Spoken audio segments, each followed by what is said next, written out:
évidemment pas de question de fond, comme on a déjà essayé de ces anticorps qui est en train d'être produit en français, qui affrontera, je pense, un peu tout d'un niveau de fond. Mais là, on va regarder des choses qui ont basculé derrière le Covid, à partir du Covid, à côté du Covid, ce que vous voulez. Et donc, on va parler de l'Haut-Karabakh et de la administration Biden.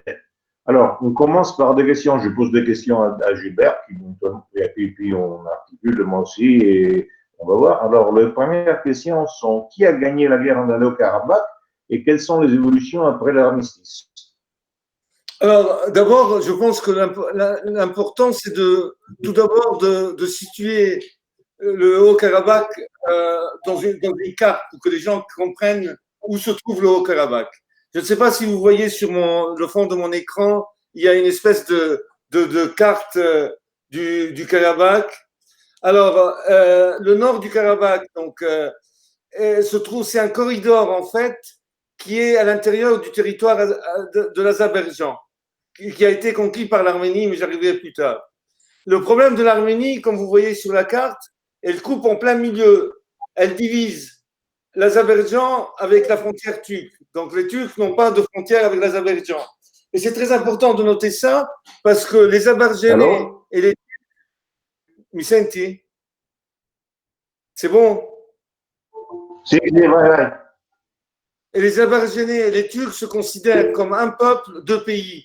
Donc il y a le fameux mythe du pantouanisme turc qui veut que les Azerbaïdjanais soient des Turcs en fait. Et puis bien entendu, il y a au nord, on voit il y a la Géorgie et la Russie, et à l'est il y a la Turquie, et puis au sud bien entendu il y a l'Iran. Donc c'est bien de noter le contexte géographique d'où se trouve l'Arménie et le Haut-Karabakh. Alors, le Haut-Karabakh, qui est connu internationalement sous ce nom, est connu pour l'Arménie comme la République d'Artsakh. Je suis désolé pour la prononciation arménienne, mais bon, c'est Artsakh, ça se prononce comme ça. En 2015, la population est estimée à 148 917 personnes, habitants, pour une superficie de 11 430 km². Et la capitale et la plus grande ville du Haut-Karabakh s'appelle Stepanakert. Alors, d'où vient maintenant, très rapidement, parce qu'on ne va pas faire un cours d'histoire ici, mais d'où vient le problème du Haut-Karabakh? Il vient de la période soviétique, de l'époque de Staline. L'Oblast autonome du Haut-Karabakh était à l'époque majoritairement peuplé d'Arméniens, à 95%, et a été intégré dans la République socialiste soviétique d'Azerbaïdjan. Et les territoires l'entourant aujourd'hui, dans l'État autoproclamé, reconnu par personne d'ailleurs, sont peuplés de Kurdes et d'Azéris. Alors, depuis la dislocation, comme nous savons, de l'Union soviétique, les nationalismes, malgré ce qu'a dit Fukuyama, qui a dit que à la fin de l'histoire, en fait, avec la chute de l'Union soviétique, comme tous nous ici nous savons, il y a eu une recrudescence ou une renaissance des nationalismes locaux, surtout dans les anciennes républiques soviétiques d'Asie et même de l'Ouest de l'Union soviétique. Et cette dislocation de l'Union soviétique a porté à la première guerre d'indépendance du Haut-Karabakh ou de son attachement à l'Arménie. Alors, c'est le 2 septembre 1991, donc la première guerre, où le Haut-Karabakh déclare son indépendance. Et il faut noter ça, c'est très important, elle n'a été reconnue par aucun État membre de l'ONU. Donc c'est que l'Arménie qui reconnaît le Haut-Karabakh. Pratiquement certains régimes anti-turcs, mais l'ONU ne reconnaît pas le Haut-Karabakh comme un État indépendant. Alors, la première guerre éclate et les hostilités entre les Arméniens, et que la première guerre est gagnée par l'Arménie, il cesse après la trêve déjà négociée par la Russie le 12 mai 1994. Bien entendu, il y a eu des petits combats après, mais la première guerre s'arrête le 12 mai 1994. La deuxième guerre qu'on connaît maintenant en novembre, qui a commencé ces mois-ci, elle finit, où il y a eu un cessez-le-feu officiel, est signé le 10 novembre 2020, sous l'égide de nouveau de la Russie. Alors, qui a gagné dans le Haut-Karabakh? Ben, tout simplement l'Azerbaïdjan et la Turquie, et qui a perdu, c'est l'Arménie et la Russie. Mais je pense qu'on va en discuter plus tard.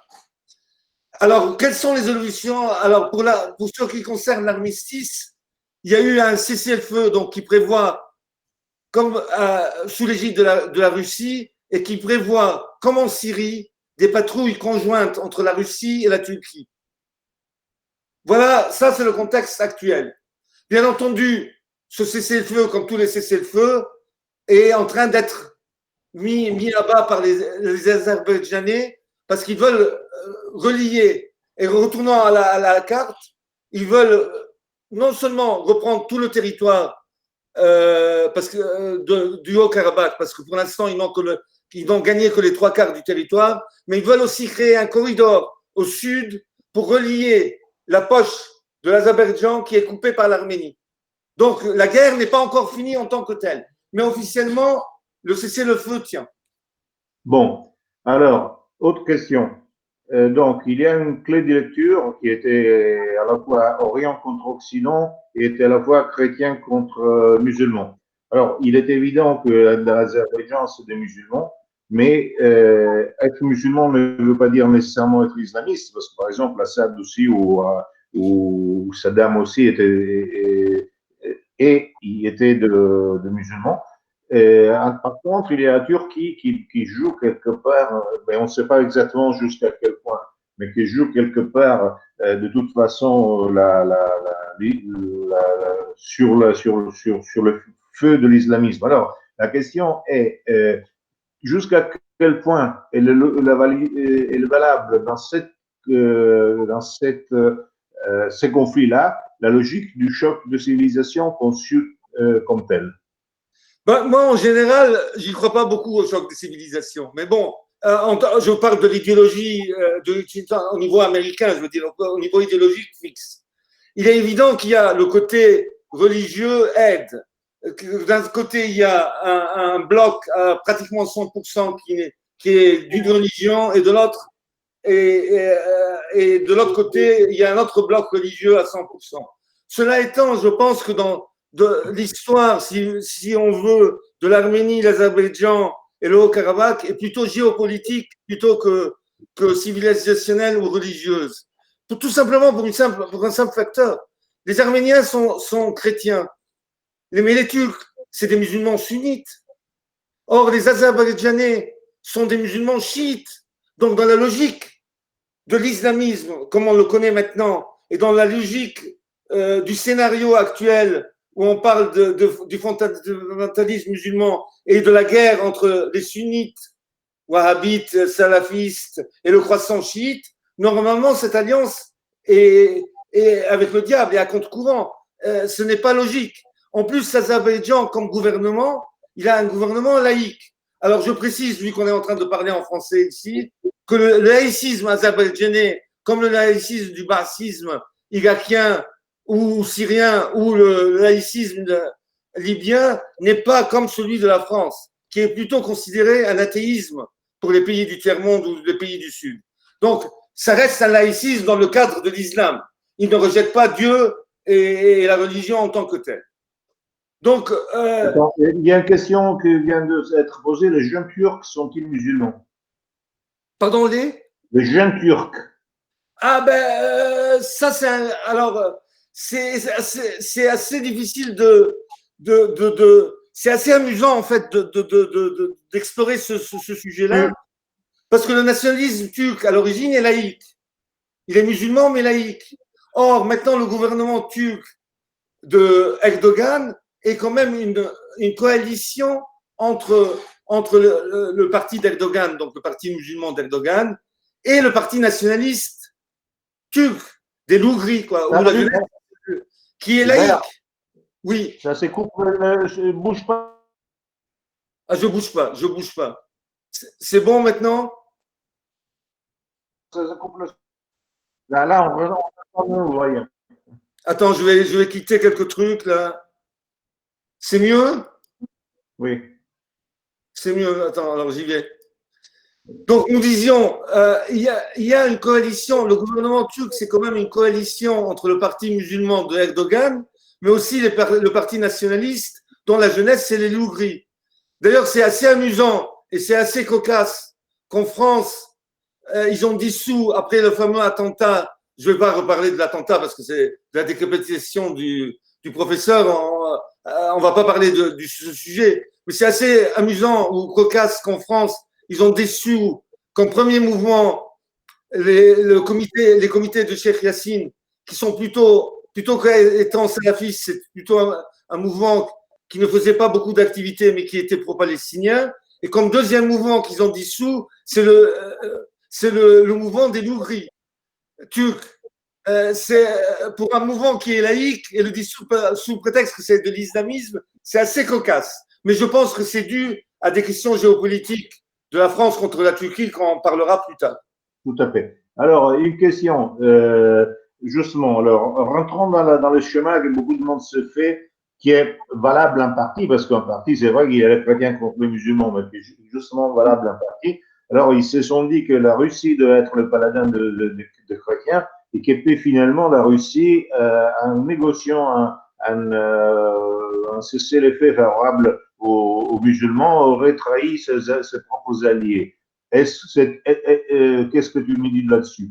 Mais écoute, moi personnellement, je pense que la Russie on peut dire que la Russie a fait une erreur, mais c'est vrai que la Russie n'a pas soutenu comme elle devait l'Arménie, mais pas pour une question de chrétienté. C'est tout simplement que le président actuel arménien n'était pas l'homme de lige des Russes et que l'homme de lige des Russes a été ostracisé par le gouvernement actuel ou le président actuel arménien. Et donc, je pense que Poutine a voulu punir tout simplement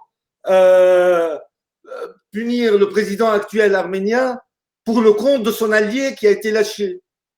C'est un peu, si tu veux, l'histoire de l'Ukraine que tu connais très bien, toi. C'est que l'homme de l'Union de la Russie à l'époque en Ukraine était un pourri, et c'est vrai que l'homme que je me rappelle pas le nom maintenant, mais l'homme des Russes en Arménie était un pourri. Donc voilà. Alors ils ont mal joué. À long terme, je pense que la Russie a fait une erreur stratégique très importante. Bon, alors, autre question, justement, parce que les Russes et les Turcs se sont trouvés plusieurs fois dans des situations assez compliquées, parce qu'ils se sont trouvés ensemble, je ne sais pas si c'est le mot ensemble, ils se sont trouvés tous les deux à jouer un rôle important en Syrie. Du reste, un avion russe a été abattu par le Turc, il ne faut pas oublier ceci. Après, quand même, il y a eu un passage, il y a eu un moment presque une espèce d'alliance entre les Russes et les Turcs après les coups d'État, moins par an après les putsch anti-Erdogan. Puis il y a un problème, ce problème-là sur l'Arménie. Il y a aussi un problème concernant la Méditerranée, etc. Quelles sont les relations entre les Russes et les Turcs? On peut les considérer des rivaux, des alliés, des ennemis, C'est une relation effectivement hyper et très complexe. D'ailleurs, toi, tu as rappelé très bien que la Turquie a abattu en Syrie un avion russe, mais la Turquie, entre guillemets, la Turquie, entre parenthèses, les Azéris, ont aussi abattu un avion russe dans cette guerre actuelle au Karabakh. Donc, ça fait 2 avions qu'ils ont abattus. Donc, c'est assez amusant. Et la Russie n'a toujours pas réagi. C'est assez incroyable.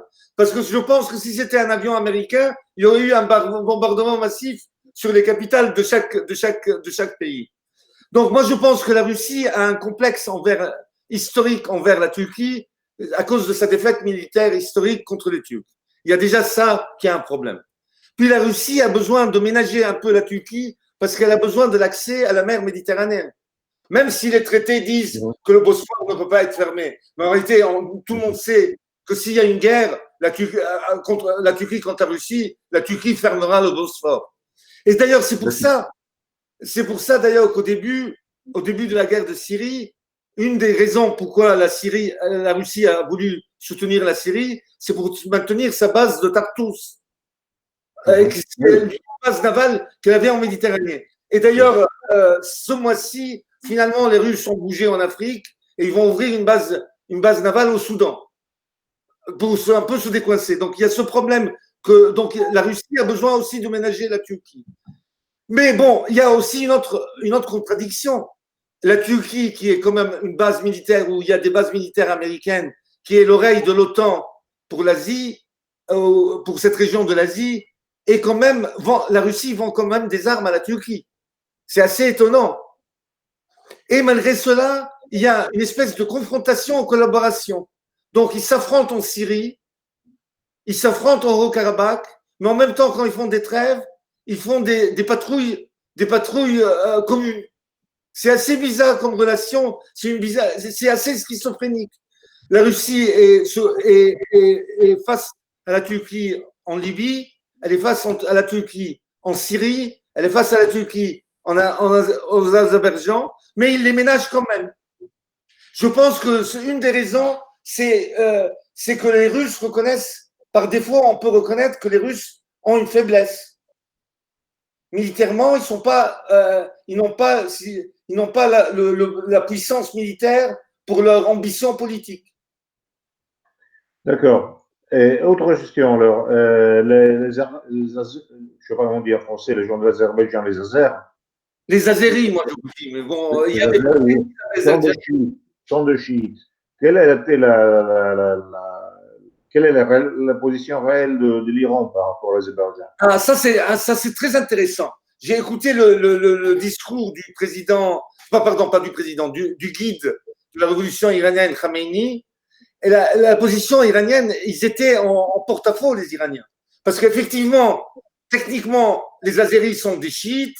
Normalement, ils auraient dû soutenir passionnément et avec enthousiasme la position de l'Azerbaïdjan. En réalité, l'Iran n'a pas envie quand même d'avoir à ses portes une Turquie à ses frontières. Donc, l'Iran a pris une position très réservée et très nuancée. D'ailleurs, c'était la position officielle de la soi-disant communauté internationale.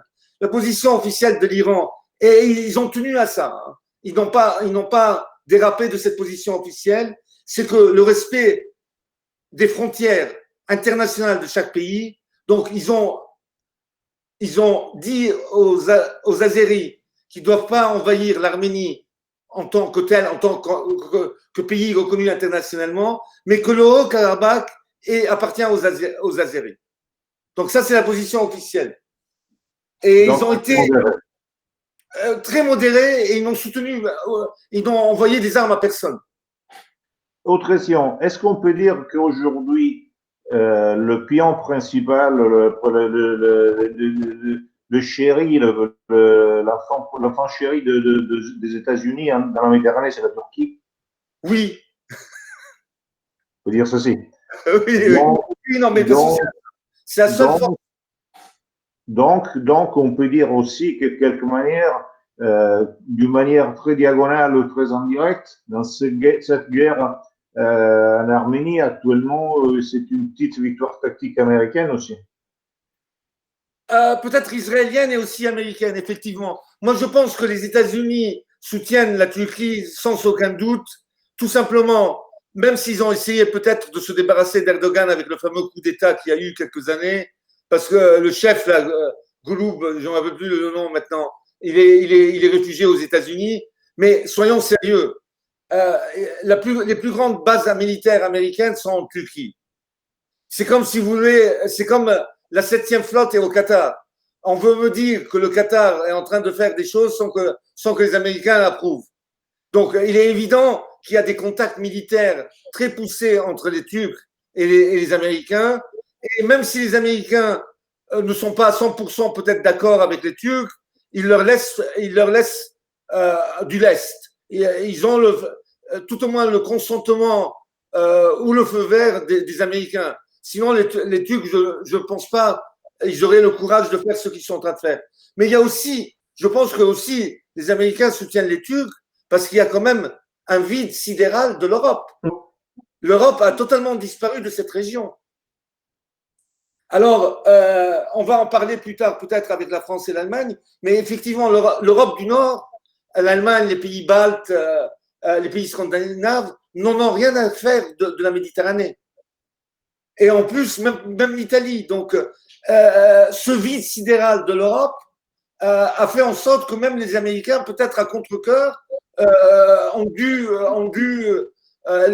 laisser le terrain à la seule force valable, à la force militaire valable en Méditerranée, qui est la Turquie. Parce que les États-Unis, à l'instant, sont occupés avec la Chine. Excuse-moi une chose, il y a une question. Et Trump, et on en parlera plus tard. Il y a une question. Est-ce que tu peux dire quelque chose de plus sur le coup d'État d'Erdogan et des Américains? D'Erdogan? Oui, sur le coup d'État contre Erdogan sur le rôle américain. Oui, alors à l'époque, il a été très certainement soutenu le coup d'État par les Américains, et c'est Poutine d'ailleurs. On revient au fameux problème de la relation complexe entre les Russes et les Turcs. C'est les Russes, les services russes, qui ont avisé à temps Erdogan qu'il y avait un coup d'État qui se préparait. Et c'est ce qui a sauvé Erdogan. C'est effectivement les Russes qui l'ont sauvé. Et c'est de là qu'a découlé la relation turco-russe et le fait que Erdogan, à la fin, a acheté de l'armement de la Russie.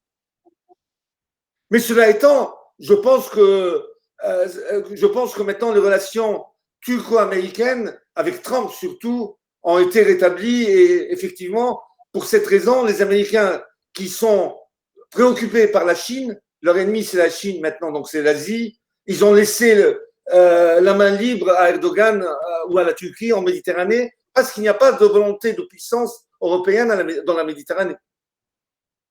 Alors, encore autre chose. La Turquie et l'Angleterre, la Turquie et Israël. Ah, commençons. Alors, la Turquie et Israël, ça aussi, c'est une relation très complexe.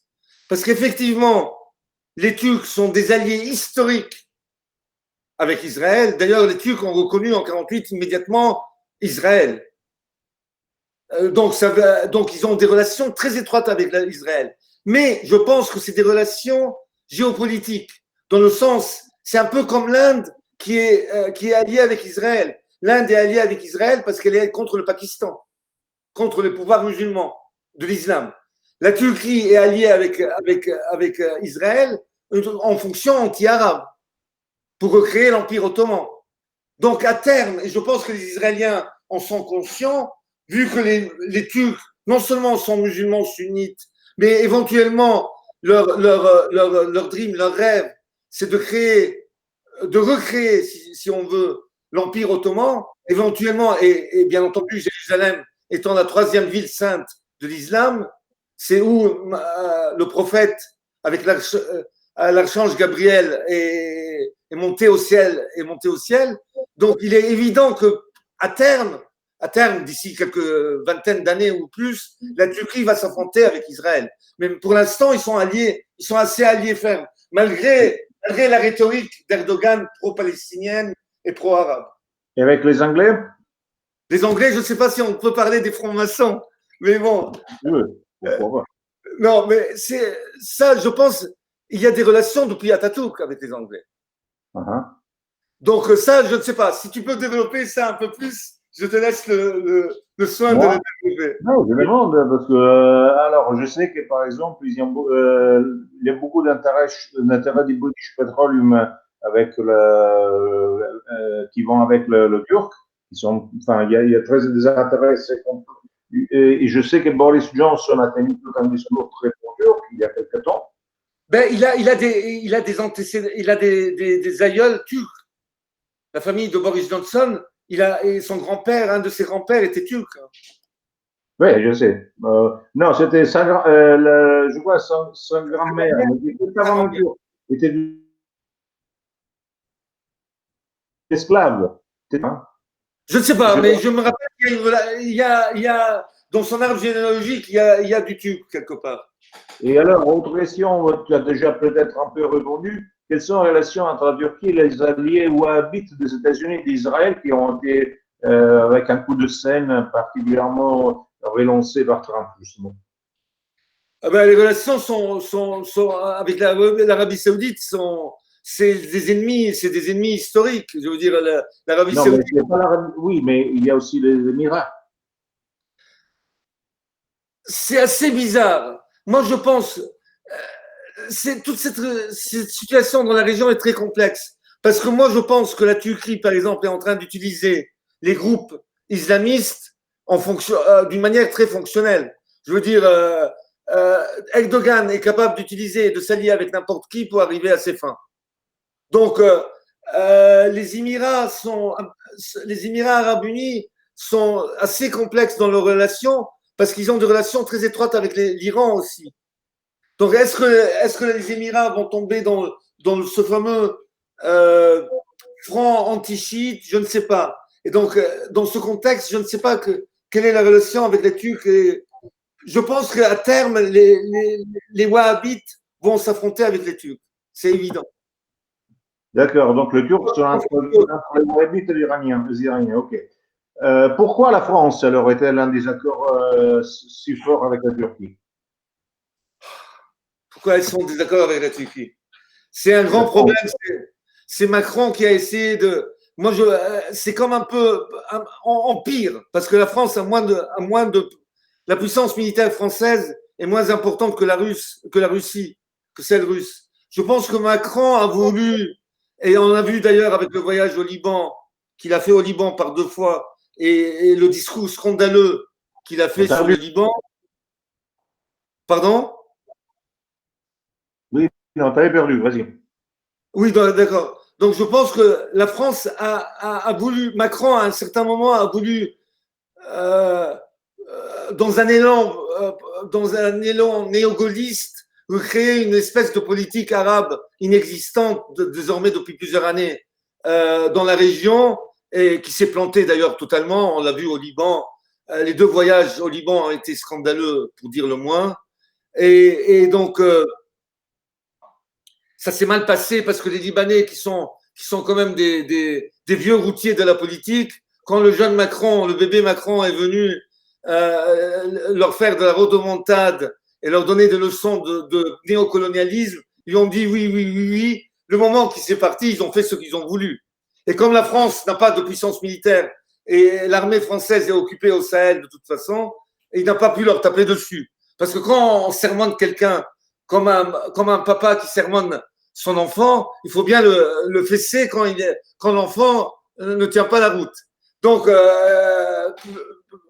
il n'y a pas il n'y a pas de puissance militaire pour se tenir tête ni au monde arabe, ni à la Turquie. Mais la chose la plus importante, je pense, où il y a un problème, que la France a un problème avec la Turquie, c'est que l'Allemagne, donc l'Allemagne et comme j'ai dit avant, les pays baltes et l'Europe du Nord ne veut pas de guerre et de friction avec la Turquie.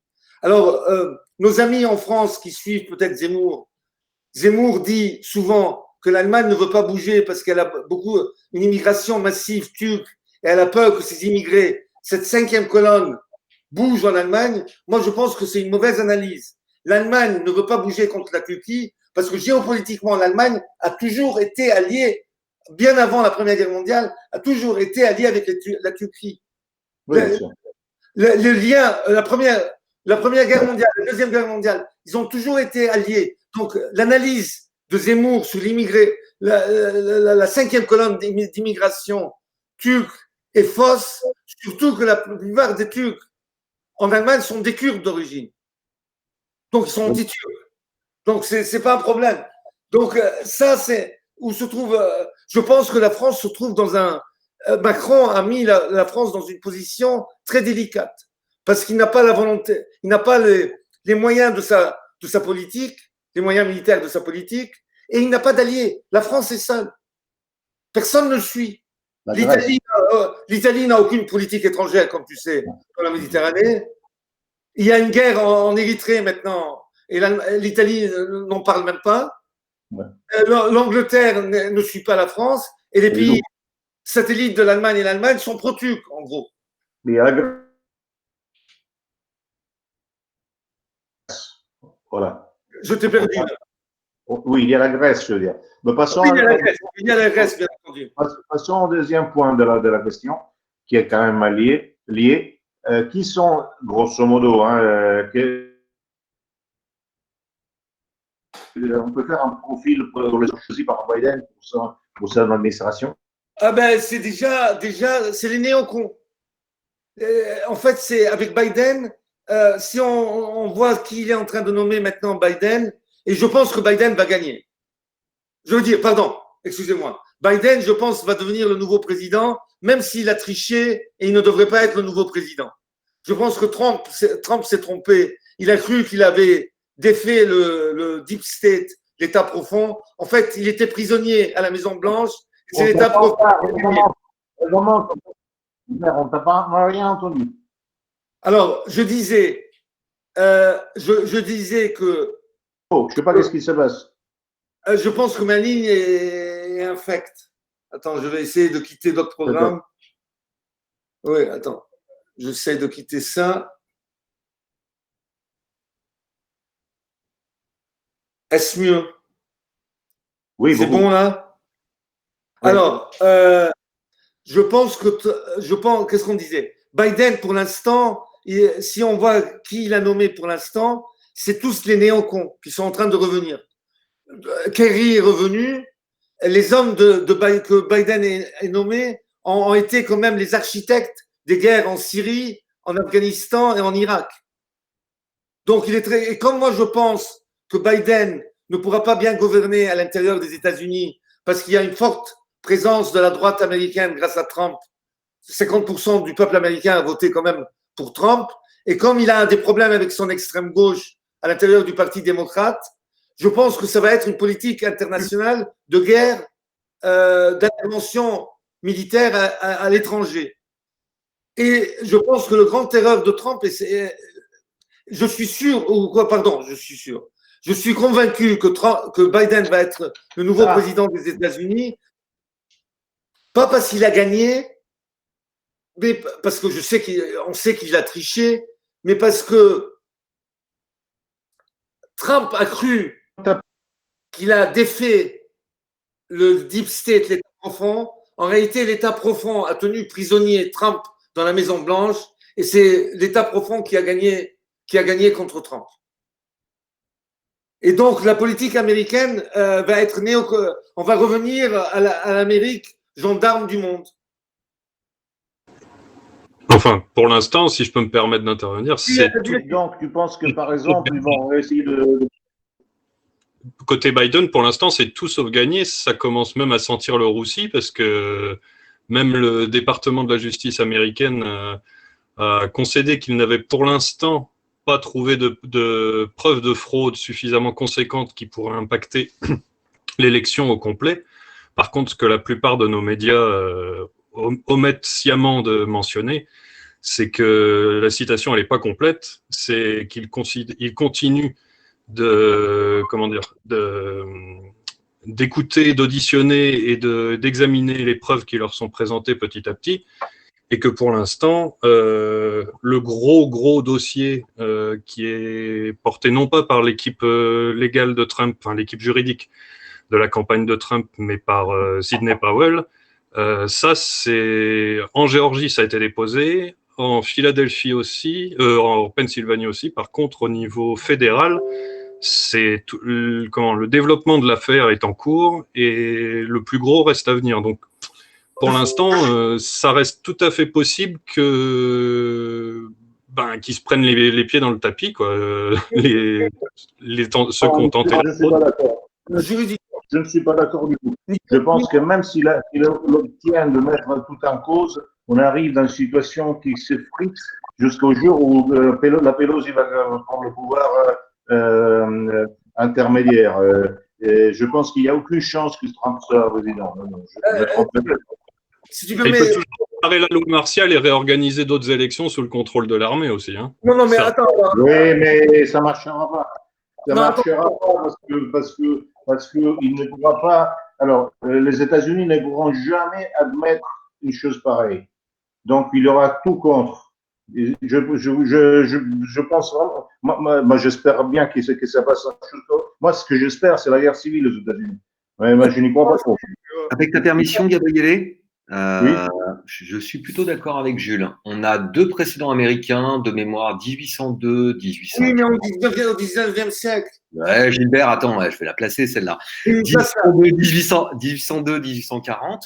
Accessoirement, à la Chambre des représentants, au cas où Trump a réussi, et c'est ce que Jules, me semble-t-il, essayait de dire, au cas où où Trump aurait réussi à démontrer un certain nombre de fraudes dans des États, nous ne sommes plus dans des votes par représentants. Nous sommes dans des votes par État, ce qui change en fait complètement la représentation politique de la Chambre des représentants.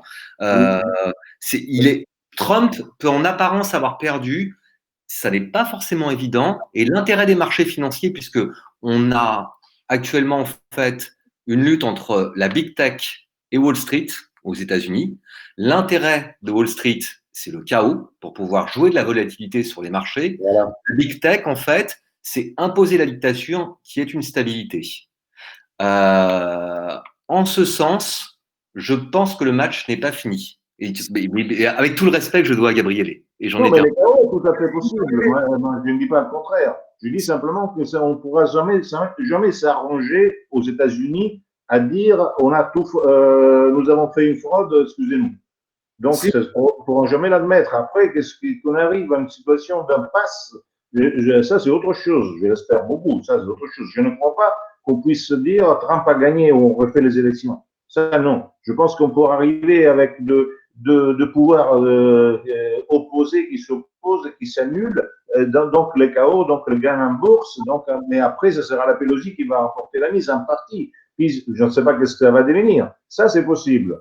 Mais je ne pense pas que Trump soit élu président simplement par un recours.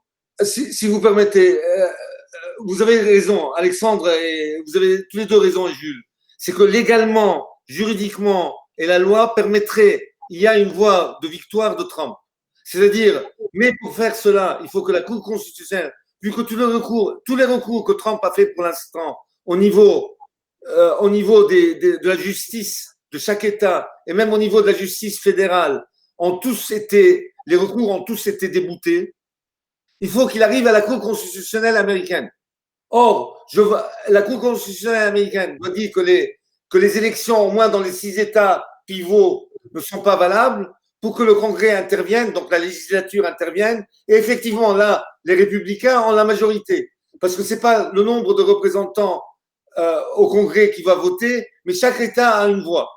Et comme les républicains tiennent la majorité des États américains, normalement, Trump peut gagner. Donc, effectivement, au niveau légal, juridique et constitutionnel, Trump peut gagner. Et effectivement, comme c'est Alexandre qui l'a dit, il y a eu 2 présidents américains qui ont été élus à travers le Congrès. Mais où il faut prendre en compte, c'est que à l'époque, les médias n'avaient pas le pouvoir qu'ils ont maintenant. Les médias ont rapidement déclaré Biden victorieux et les chefs d'État internationaux et même la Chine ont déjà félicité Biden pour sa victoire. Donc, je vois mal, sous cette pression des médias et de l'international, la Cour constitutionnelle américaine, même si elle est pro-Trump, d'annuler les élections. Il y a quand même 2 éléments qu'on a omis dans l'analyse, c'est que même s'il y a une énorme pression effectivement internationale, médiatique, etc., il y a la grosse complexité en cas de fraude avérée à terme, hein, pas forcément dans les temps pour que Trump soit réélu, mais que les gouverneurs, les secrétaires d'État des États respectifs pourrait commettre un parjure ou plutôt un crime de haute trahison en certifiant, pour l'instant, alors qu'il y a justement des contestations, en certifiant les résultats. Alors, c'est pas un précédent encore parce que ça reste à être établi, mais en Arizona, il semble bien que la législature, justement, qui est républicaine, soit quasiment prête à user de son droit constitutionnel qui est de bypasser les résultats de l'élection au suffrage universel pour choisir eux-mêmes leurs grands électeurs, auquel cas on n'est pas dans le scénario un État, une voix, mais le nombre de grands électeurs de l'État décidé par les législateurs. En Arizona, c'est en passe d'être potentiellement acté, il faut voir si ça va se faire. Mais il est possible que ce soit en Géorgie, en Pennsylvanie, ça bouge. En Michigan, Wisconsin, ça paraît plus compliqué pour ça parce qu'ils ont l'air, enfin, ils n'ont pas du tout le même esprit que dans ces autres États. Par contre, c'est quand Michigan et Wisconsin sont quand même les deux États où il y a les choses les plus flagrantes en termes de d'urnes. Et là, c'est en train d'être non pas d'être exposé, mais d'être déposé devant les cours. Et quand bien même les cours des États s'y opposeraient, limite, c'est la stratégie justement de l'équipe de campagne et de Powell. C'est allez-y, mettez-nous des bâtons dans les roues, on finira à la Cour suprême. Et si la Cour suprême, au final, décide, malgré tout, dans le sens de Trump, on n'aura même pas besoin d'aller à la Chambre des représentants et ça sera le collège électoral dans tous les cas, mais avec, toutes ces possibilités, ça reste de la spéculation et c'est ouvert. Hein, voilà, ça reste une spéculation et surtout derrière, mais ce que je veux dire, nous parler d'autre chose finalement. Donc, alors, disons que on parle de ce qui se passera sous l'administration démocrate, s'il y aura l'administration démocrate. Si jamais il restait Trump, on sait déjà qu'est-ce qui se passe parce qu'on le connaît. On connaît la politique américaine. Alors, voyons, laissons l'hypothèse que ce ne sera pas le démocrate. Jules crois en une longue période d'instabilité interne et j'espère aussi qu'il y a une guerre civile, mais ça peut être trop espéré. Ceci étant dit, actuellement, l'orientation générale est que Biden est le président. Donc, à ce moment-là, si Biden est confirmé président, et de toute façon, s'il y a un démocrate, qu'est-ce qui se passe? Ils vont faire la guerre en Syrie de nouveau? Ah oui, alors, effectivement, moi je pense, je ne veux pas retourner sur la discussion des élections américaines. Mais par contre, ce que Trump est en train de faire maintenant, et c'est important pour la politique internationale de Biden, comme Trump, parce qu'il est en train de s'investir pour son avenir politique, a fait bouger les conservateurs, le peuple conservateur américain, quoi, les rednecks qui sont descendus dans la rue.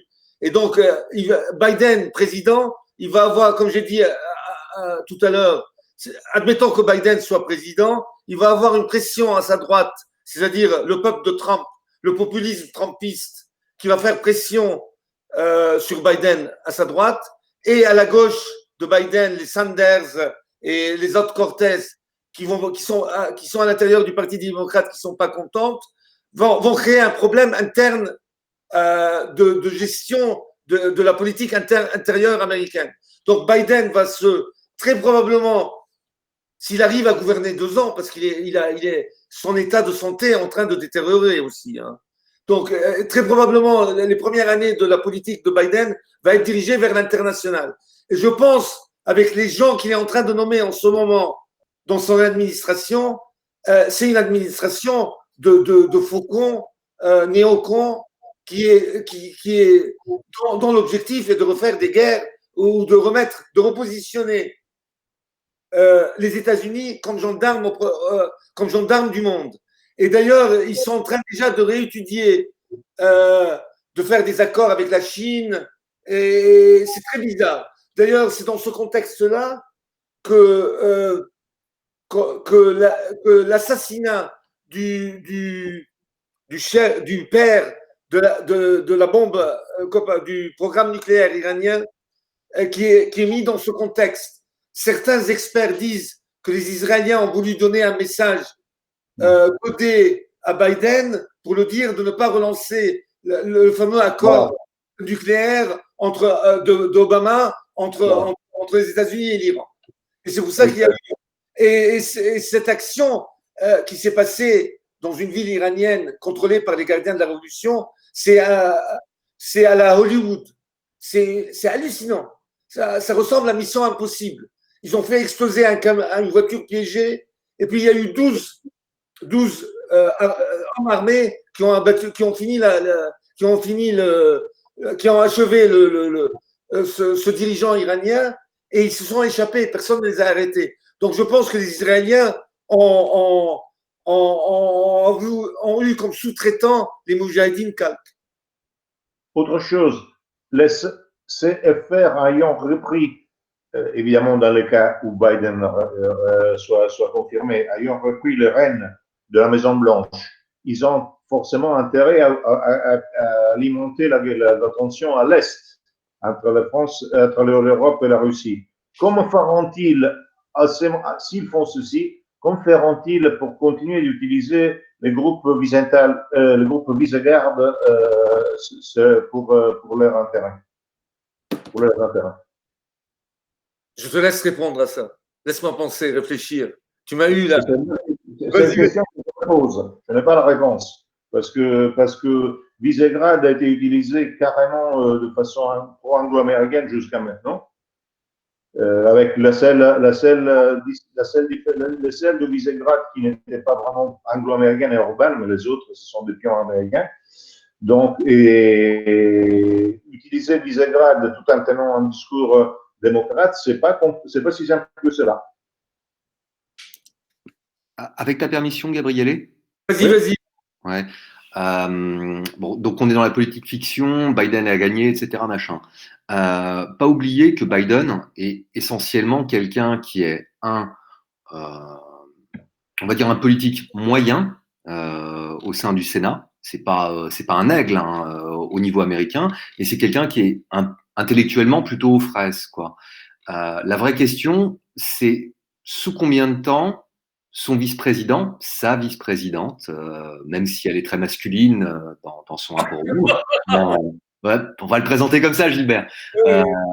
Kamala Harris va prendre les manettes, puisqu'en fait, la réalité de l'administration démocrate, pour moi, tu l'avais suggéré, Gabriele, si ma mémoire est bonne, ça serait plutôt Madame Harris. Je ne sais pas s'il faut voir le truc comme ça ou pas, et je vous passe la main à tous les deux.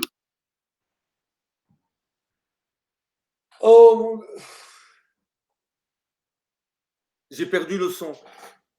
Bon, je pense que moi, ce que j'ai dit, c'est sous Harris, je pense que c'est le dessin de grands stratèges du libéralisme gauche, ce qui ne veut pas dire que ça aboutira. Je dis que peut-être qu'ils ont passé un accord pour lequel Biden laisse la Maison-Blanche avant le terme pour faire arriver une fille qui ne sera jamais été élue autrement, parce que les Américains sont très misogynes. Donc, en plus, elle n'est pas très convenante. Donc, il faut d'abord lui créer, une fois qu'elle est importante, une vision, une image acceptable. Puis peut-être elle devient vice-présidente ou devient présidente pour aller en 24 défier le candidat républicain. Mais c'est une hypothèse, évidemment. En revanche, bon, mais ça, c'est quand même une question plutôt interne. La question, c'est qu'est-ce qu'ils vont faire. Alors, restons toujours dans une comment dirais-je, dans une administration démocrate. Qu'est-ce qui va-t-il changer, par exemple, les relations avec la Chine, au moins d'un point de vue du soft power, c'est-à-dire de mots, de gestes, etc. Comment va-t-elle réagir et comment va-t-elle changer et que vont-ils faire dans le Pacifique où actuellement, il faut dire qu'avec l'accord que la Chine a passé avec le plus grand pays de l'Est, avec aussi le lancement de la politique hypothétique du Pacifique lancée par l'Allemagne, sur laquelle le Japon et l'Inde sont plutôt d'accord, la ligne proposée de Trump semble avoir été complètement détruite. C'est vrai. Biden, d'ailleurs, tout le monde dit, tout au moins les politologues américains prévoient que Biden sera président pour 2 ans. Donc, la présidence de Biden est prévue. Alors, qu'est-ce qui va se passer? On ne sait pas. Mais on prévoit que Biden, au bout de 2 ans, va tenir 2 ans. Et au bout de 2 ans, c'est Kamala Harris qui va prendre le pouvoir. C'est ce qui se dit aux États-Unis. Cela étant, Kamala Harris, parce que je sais qu'elle est présentée comme femme de couleur des minorités visibles en Europe, Kamala Harris est multimillionnaire. Je veux dire, Kamala Harris est tout sauf une pauvre. Kamala Harris n'est pas black parce que son père est jamaïcain, à moitié blanc, à moitié black, qui est un grand professeur d'une grande université américaine, mais sa mère est indienne, elle est biologiste dans une grande société multinationale américaine. Donc, elle fait partie, comme Obama, des élites aux États-Unis. C'est pas des pauvres immigrés venus de nulle part. Mais vous m'entendez là, parce que j'ai perdu. Oui, oui, oui. Ah, c'est bon. Alors, par contre, il y a quelque chose qui bouge aux États-Unis, même au niveau international. Aujourd'hui, CNN, qui a toujours combattu Trump sur l'histoire du virus, du Covid, qui a une origine chinoise. D'ailleurs, Trump, si vous vous rappelez, appelait le Covid the Chinese virus. Et d'ailleurs, au début, il l'appelait Kung Fu virus, au début, et qui a créé scandale. Aujourd'hui, CNN a quand même déclaré qu'ils ont des preuves que le Covid vient de Chine. Donc, même CNN, maintenant, qui s'est débarrassé de Trump, est en train de faire barrière à une pacification entre la Chine et les États-Unis. D'ailleurs, cette semaine même, Apple a demandé à son sous-traitant chinois d'ouvrir sa prochaine chaîne de production au Vietnam. Donc, même Apple est en train finalement de se désengager de la Chine. Donc, il y a même, dans le soutien des démocrates, donc Apple, par exemple, et CNN maintenant, un positionnement anti-chinois qui, étrangement, revient à la politique de Trump. Donc, oui, je pense… Avec d'autres tons et d'autres couleurs. Oui, bien entendu. Mais Trump, normalement, c'est d'abord je frappe sur la table et après je mets d'accord. Les autres, d'abord je me mets d'accord et puis je frappe sur la table. C'est un peu la différence de la logique. Absolument. Je veux dire, eux, ils veulent faire la guerre contre la Chine. Tandis que Trump aurait peut-être fait un accord. Il était content, Trump, de faire payer les Chinois Tout à fait. de taxes et de trucs comme ça. Tout à fait. Donc, ça va rendre plus compliqué les évolutions dans le Pacifique sur lesquelles Japon, Inde et Europe même sont en train d'évoluer actuellement. Absolument. Mais le problème, c'est où va se retrouver le Japon? Parce que le Japon, est-ce qu'il a intérêt à voir les Américains faire une guerre contre la Chine? Parce que c'est un gros morceau, la Chine, quand même. C'est pas l'Irak, c'est pas la Libye, la Chine. Non, le Japon n'a aucun intérêt de. Puis les Japonais, tout le monde pense que c'est des pions. Ce n'est pas des pions. Ils étaient encore pires. Ils ont été encore placés encore pire que les Allemands après la guerre. Donc, ils ont joué dans le cadre où ils pouvaient jouer. Donc, ils ne pouvaient pas qu'être sous les Américains. Mais ils ont grimpé. Et n'oublions pas que les Japonais savent pertinemment que ils se souviennent parfaitement d'Hiroshima. Hein. Il ne faut pas l'oublier. Mais attends, il y a un truc. Aux années 90, il y avait de l'héroïne que de pays de l'Est arrivait aux États-Unis qui faisait escale au Japon. Et les Japonais n'ont jamais fouillé. Ils ont laissé passer chaque fois l'héroïne, tout en sachant qu'il y avait pour aller aux États-Unis. Donc les Japonais ne vont pas se faire jouer par les Américains, ça c'est certain.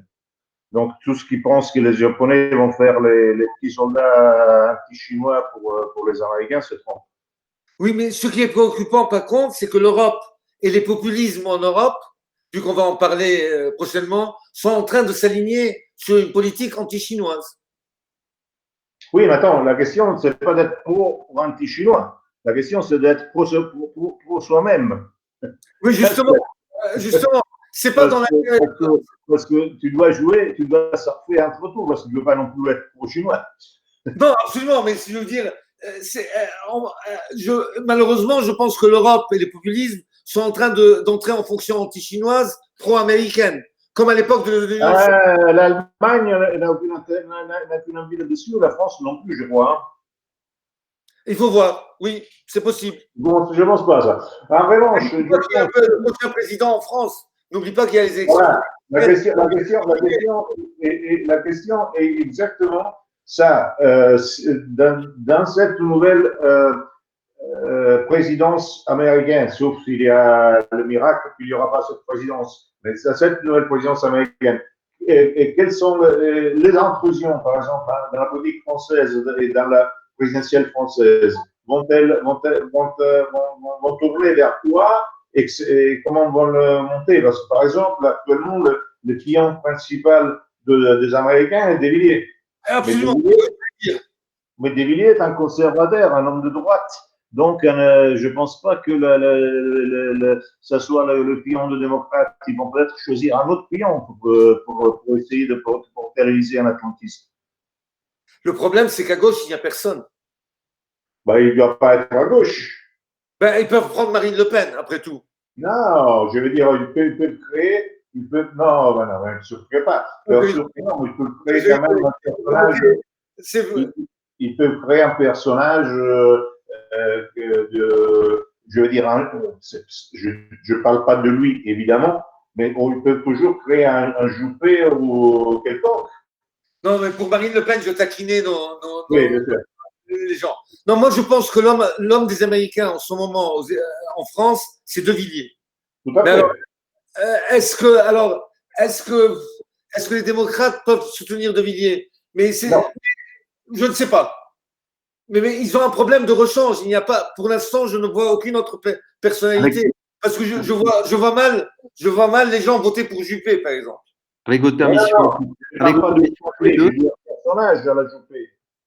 Tu vois, Macron a été créé en 2 ans. Hein. C'est vrai. Alors, et il manque encore 2 ans, donc c'est pas impossible de créer un personnage. Avec votre permission à tous les deux, Gabriel et Gilbert.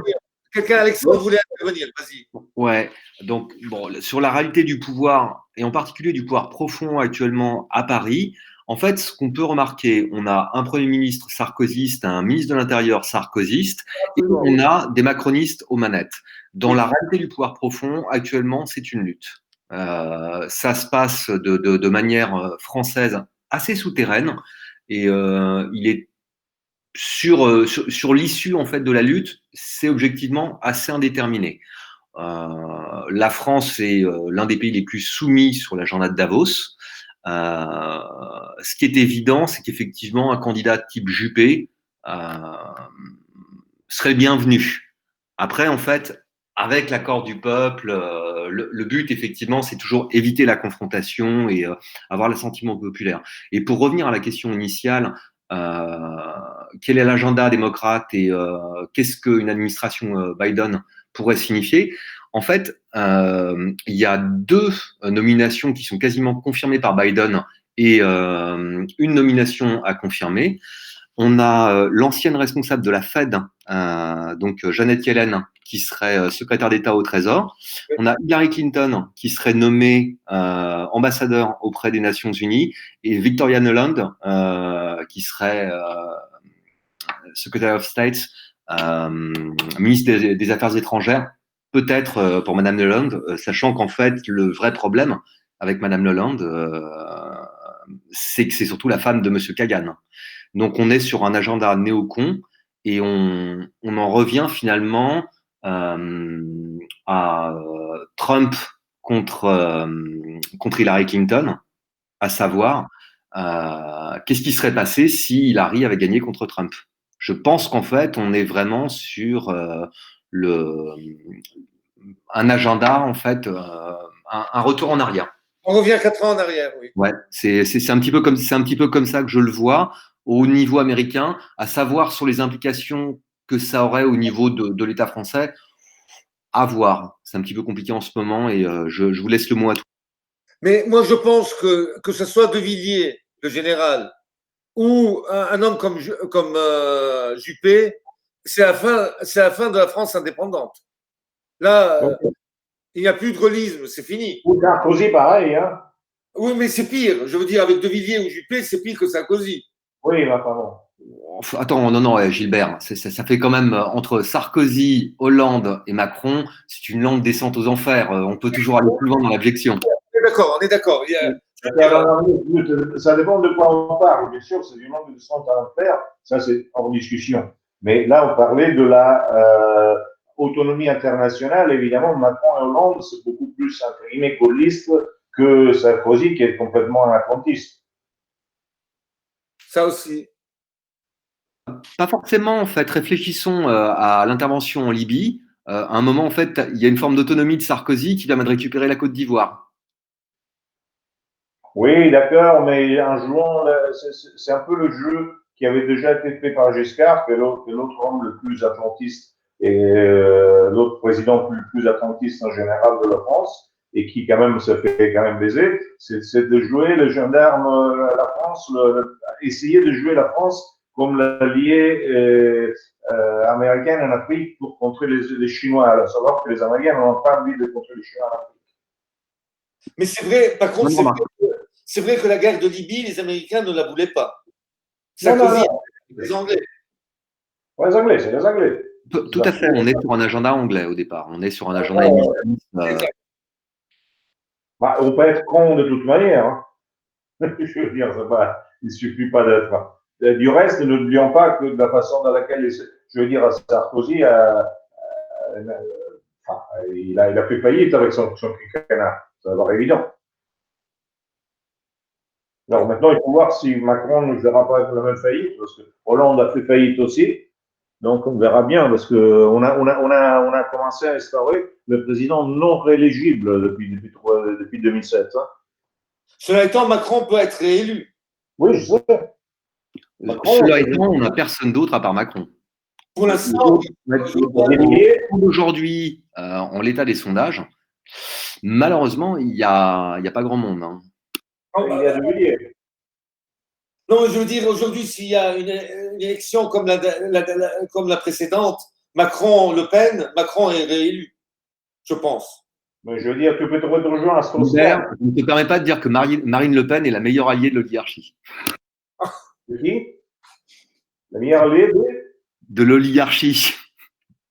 Sinon,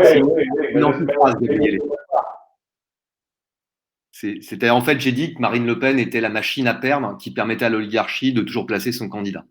Oui, mais ça c'est en plus, c'est quelque chose qui ont essayé, qui continuent de faire un peu partout. Hein. Donc, ils créent toujours un personnage sur lequel on arrive à catalyser la défense de la bourgeoisie. Alors que ce soit Marine Le Pen, que ce soit Salvini, que ce soit l'AfD, que ce soit ce que vous voulez, c'est parfait, c'est une logique. Mais je veux dire même que souvent, ces gens-là sont même inventés par les médias. Salvini, la Lega était à 4%. On a vu qu'il était capable de dire des choses qui touchaient les cordes les plus bêtes, mais pas importe, les cordes de gens. Et pendant 7 ou 8 mois, Salvini était sur toutes les chaînes de la télé de façon continuelle.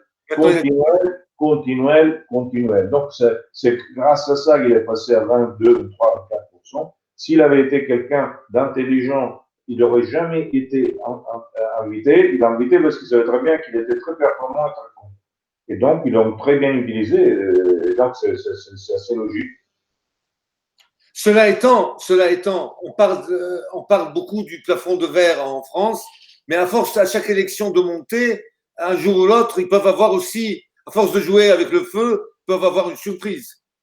Parce que Marine Le Pen a quand même, aux dernières élections, elle a quand même augmenté de plusieurs millions. Elle a eu 11 millions de voix quand même, hein, mine de rien. Oui, mais tu vois Marine Le Pen en Élysée, toi? Non, mais ça, c'est notre histoire. Toujours se souvenir de la remarque de Jean-Ma en 2002 quand on lui a dit au lendemain du premier tour, on va gagner. Et Jean-Ma, avec son intelligence stratégique, avait dit, mais Dieu nous en garde. On n'a pas 90 préfets à mettre, les gars. Détendez-vous. Au pire, on va faire un bon score et peut-être on aura quelques élus au Parlement. De toute façon, moi, je suis venu là, alors, en 2002, dès que j'ai découvert qu'il avait passé le premier tour, je suis foncé à Paris et j'ai passé tous les 14 jours de la campagne qui n'a pas eu lieu du reste poursuivre l'événement historique. Mais quelqu'un qui passe au deuxième tour à 16% et 16,5%, ce qui était, et qui est quand même le loup méchant de la table, ça me paraît absolument évident qu'il n'a aucune chance de devenir président. Alors, lui, il le savait très bien. Moi, j'en souviens dans tout son entourage, tous les électeurs, qu'il disait et qui donnait des coups de coude, qui souriait avec une air, que disait les RG nous donnent à 40%, on peut leur avoir des surprises. Et quand on arrivait à dire, mais excusez-moi, maximum que vous pouvez prendre, c'est grignoter un point ou deux, où elle va, on t'a regardé comme si c'était un traître. Donc, Excellente remarque. voilà. Bon. Ben, on a tout fait. Hein? On peut lire les commentaires, peut-être il y a eu des. Oui, parce qu'il y a eu les commentaires. Attends, j'ai oublié ça. Alors. Les commentaires. Vas-y, dis toi-même. Alors.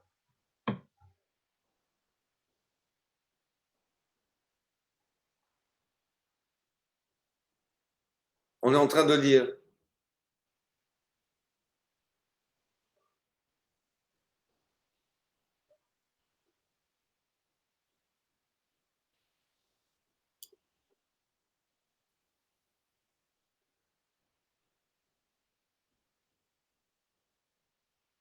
On a presque traité de tout, j'ai l'impression.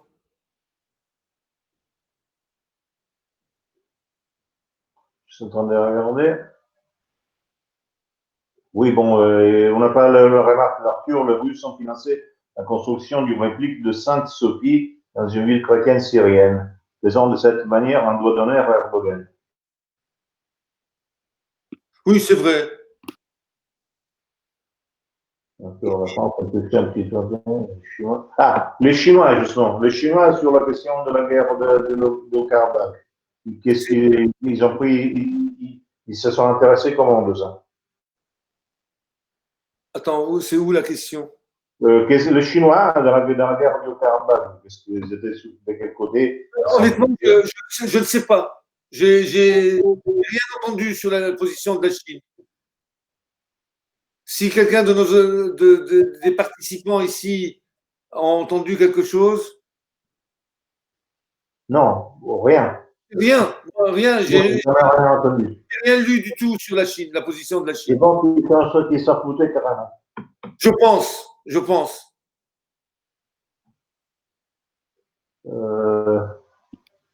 On a une bonne remarque de Vincent sur la capacité à fabriquer un candidat en moins d'un an. Il est où en bas alors? Je ne l'ai pas vu encore. Ah, le pouvoir, parfois, on peut même fabriquer quelqu'un en un an. Oui, justement. Ce qu'on a fait avec Macron, finalement. Oui, mais est-ce qu'ils peuvent faire 2 de suite? Un an et demi, il a mis bon, pour Macron, disons. Oui, mais est-ce qu'ils peuvent faire 2 de suite? C'est la question. Et puis en plus. Gilbert, je vais répondre au nom d'un de mes anciens employeurs, Charles Pasqua. Plus c'est gros. Ah oui. Si je vais de leur côté, vu ce qui s'est passé d'abord avec les Gilets jaunes, maintenant avec toutes ces histoires sur la lutte contre la loi, etc., je dirais un populiste de gauche. N'oublions pas que notre cher Jacques Attali national avait bien dit il y a 1 an et demi, 2 ans, je connais l'identité de celle qui sera la prochaine présidente. On en fait ce qu'on veut, mais Jacques Attali a dit. Celle, pour l'instant, nous n'avons que Naïm. Non, c'est en fait, sous-entendez Marion, c'est ça que voulait dire Jules. C'est-à-dire tout le travail des réseaux sionistes en France qui pousse actuellement Marion. Oui, non, mais c'est intenable. L'écho des canuts. Alors, minute. Non, Gabriel, sur Marion, il y a un problème qui est générationnel en France. C'est le même problème qu'aux États-Unis. On a des gens qui ont 70, 75 ans. Personne n'en peut plus, avec un horizon qui a l'air globalement indépassable, qui est leur espérance de vie. Finalement, en fait, tu mets une tête de blue pill avec une perruque de blonde qui a moins de 40 ans, un peu bankable sur des journaux à scandale italiens. Est-ce que ça peut pas passer? Et là, en fait, on a la Attends. réponse à la question que posait Gilbert. Est-ce qu'on peut faire 2 fois le même coup? Oui, minute. Alors, quand Marion a donné ses démissions en 2017, c'est ça? 2016. Moi, je dis, n'oublions pas que la Maison Blanche a répondu à Marion et pas à Marine. Moi, je dis, elle va essayer de se présenter aux élections présidentielles de 2022 ou maximum de 2027. Donc, elle va jouer le jeu, elle va être le Sarkozy en jupe. Là, nous sommes parfaitement d'accord. Simplement, je ne vois pas comment réussir à faire élire Marion, qui n'a aucun parti derrière elle, qui ne peut pas représenter les Républicains avec le Front National, le Rassemblement National, où Marine ne veut pas accepter de ne pas se présenter, et tellement un discours de toute manière qui pourrait aller bien dans le sens de Trump, pas tellement dans le sens de Biden. Donc, je le vois un peu faible que ce soit. Mais si je ne me trompe pas, il y a un rapprochement entre Florian Philippot et Marion Le Pen. Tout à fait, Gilbert, d'une part. D'autre part, pas oublier que pour la première fois, le bipartisme français a explosé avec l'élection de Macron. C'est-à-dire qu'en fait, on est sur une répartition électorale qui est en 4 quarts. Front National, les Républicains pour 3 sous, La République En Marche, et ce qui reste en fait du PS, PC, etc. Donc, le jeu, en fait, électoralement, est globalement ouvert pour un candidat. L'exemple type étant Macron. Il ne faut pas oublier que on est sur une élection qui dépend du fait majoritaire. Tu passes le premier tour, ça joue entre 2 personnes. Oui, pour l'instant, Marion n'a pas les moyens qui certes, bon, tu vas dire, vont lui donner, mais il n'a pas énormément de moyens, malgré tout. Non, elle n'a pas les moyens intellectuels et en théorie, elle ne peut pas passer. Mais c'est une vraie question. Une vraie question qu'avait posée Gilbert. Est-ce que le système ne peut pas refaire 2 fois le même coup? Cela étant, pour revenir à Marion, moi je pense que c'est quand même impardonnable. Et d'ailleurs, Jean-Marie l'a dit, quoi, c'est impardonnable de quitter le bateau entre les 2 tours. C'est de la trahison. On ne démissionne pas. Elle aurait pu attendre Donc, elle est fiable. Donc, elle est fiable. Oui, oui, dans ce sens-là, oui, d'accord. Pour aller à l'Élysée, de montrer qu'elle est très. C'est pire que de la trahison, Gilbert. C'est de l'incompétence. Et c'est ça que reposait c'est exactement, en fait, à la position de Roland Dumas quand il était au Conseil constitutionnel et mis en examen. Absolument. C'est une position qui est très mitterrandienne, qui consiste à ne jamais quitter. Marion n'a pas les sous. Alors, pour arriver à ça, il faudrait la financer largement. Tu me diras, ils pourront le faire. Non, je t'assure que ça se trouve en ce moment, il n'y a pas de problème. Ça ne sera pas un problème d'argent. Ça n'est pas non plus un problème de parti, ça va être un problème d'espace politique. Moi, je pense qu'ils feront une erreur si le maire de Béziers, là, comment il s'appelle, le crétin? Ménard. S'il y a Ménard, lui, Alliot, Marion, et s'il s'approche maintenant, Marion s'approche avec Florian Philippot, ils font une espèce de front de la droite non frontiste. Mais je pense que ce serait une erreur parce qu'en réalité, ils vont s'entretuer entre eux. Ils vont se diviser les voix. Ce qui est pas faux. En même temps, bonne remarque de Gilbert, s'agissant de la montée en puissance de Philippot. Pardon? Bonne remarque de ta part. Il y a Philippot qui, depuis 3-4 semaines, fait une grosse montée en puissance qualitative en critiquant, en fait, de manière très intelligente, assez habile, tout l'agenda de Davos. C'est-à-dire qu'en fait, il le met en avant, il l'explique, et on peut avoir en fait un ticket Marion Philippot. Ça peut être extrêmement intéressant. De toute façon, en fait, la question, c'est pourquoi Philippot reviendra au front. Il n'y a pas forcément d'intérêt. Par contre, en fait, un ticket Philippot-Marion, qui n'était pas évident il y a encore 7-8 ans, est-ce que ce n'est pas une porte de sortie du système? Oui, mais il va présenter son livre à l'Institut à l'Université de Marion, si je ne me trompe pas. Il va faire une conférence là à Lyon. Je ne sais pas. J'ai pas suivi. J'ai entendu aujourd'hui. Il a été invité par Marion pour aller parler parler du Covid. À suivre. Ceci dit, Florian Philippot, en ce moment en France, au-delà de ceux qu'il représente ou il ne représente pas, ses positions sur le Covid et sur Davos et les problèmes sociaux de la France, les gilets jaunes, il est cohérent et ils ont une logique. Ah non, non, là, je suis entièrement d'accord. Il y a rien en fait, Philippot, c'est son souverainisme et cette britannique. Voilà, le grand problème de Philippot, c'est son Frexit. Voilà. Voilà, mais sinon, tout le reste, il est cohérent, il a une politique très, très, très sérieuse. C'est un plaisir de l'entendre. Mais malheureusement, oui, il a son côté Frexit qui est assez bizarre. Tout au moins pour on me demande si Zemmour pourrait être un candidat. Zemmour, il ferait une erreur, c'est pas un politique. Il n'a pas l'intuition politique. Zemmour coule s'il se présente, je pense. Tout à perdre, rien à gagner. Donc en fait, Zemmour ne sera pas candidat. Par contre, il portera un candidat. C'est possible. Mais alors, est-ce que c'est Marion maintenant ou dans 5 ans, comme a dit Gabriel? Se rappeler en fait de la pseudo-conférence qu'avait donnée Marion, qui était complètement portée par des intéractionnistes, qui a été une catastrophe en termes médiatiques. Ça n'a strictement rien donné, et c'est à ce moment-là en fait qu'elle s'est repliée sur son école. Donc, à voir effectivement, le système a pu lancer un ballon d'essai à ce moment-là. Comment on va gérer le national-sionisme en France? C'est une vraie question. Ouais. Puisque de toute façon, en fait, c'est cette ligne-là qui serait portée par Marion. Après, elle serait atténuée par Philippot. D'ailleurs, très intéressant, Philippot hier a été interviewé par la télévision israélienne, I24. Et il a dit quoi, Gilbert? Une chose très intéressante, non seulement il va parler à Lyon dans l'Institut de Marion donc cette semaine, mais hier il a été interviewé par la station israélienne française. Si je ne me trompe pas, elle s'appelle I24, c'est bien ça? Ouais, c'est ça. Et le pitch de l'interview, si tu devais le résumer en 2 secondes, ce serait quoi? En gros, c'est les questions qu'on lui pose sur CNews, sa position sur le Covid, les gilets jaunes, Macron et la brutalité policière. Mais le journaliste a été très, très sympa, très gentil, il n'a jamais insulté, il a même été très, comment dire, très ouvert, le journaliste. Donc, du moment en fait qu'il est derrière Marion, il a le droit de dérouler. Voilà, et ils n'ont pas parlé de politique internationale, aucune question sur l'international.